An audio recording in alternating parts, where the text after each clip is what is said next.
Thank you, Mr. Speaker, and I thank the gentleman for yielding. Mr. Speaker, I rise to support the rule and the underlying legislation. This rule brings the Senate-passed version of VAWA to the floor and allows us to vote on House language to replace that version.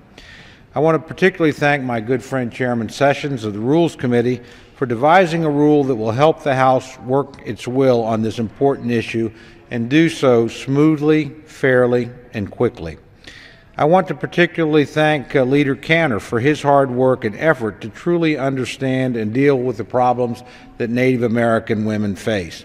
That part of our population, as many of my colleagues have learned during the course of this debate, is in many ways the most at-risk part of our population. 1 in 3 Native American women will be sexually assaulted in the course of her lifetime.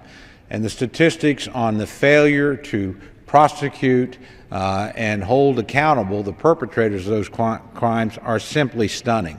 I'm very proud that both the Senate and the House have turned their attention to this issue and finally begun to give it the consideration that it merits.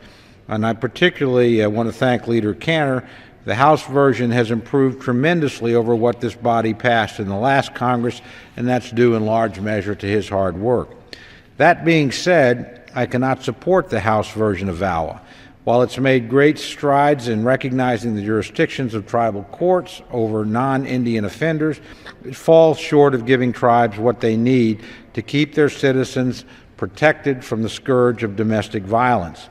Unlike the Senate version, the House version fails to recognize existing tribal sovereignty that's enshrined in the Constitution and has been recognized throughout the history of our country.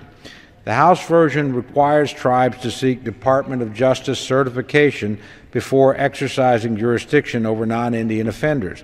I cannot think of any example where one sovereign has to seek permission to exercise their rights as a sovereign. It doesn't make sense to ask tribes to willingly abdicate part of their sovereignty to exercise another part of their sovereignty. In the same vein, the House bill waives sovereign immunity on behalf of the tribes. As sovereigns, tribes should make that decision on whether or not to waive sovereign immunity.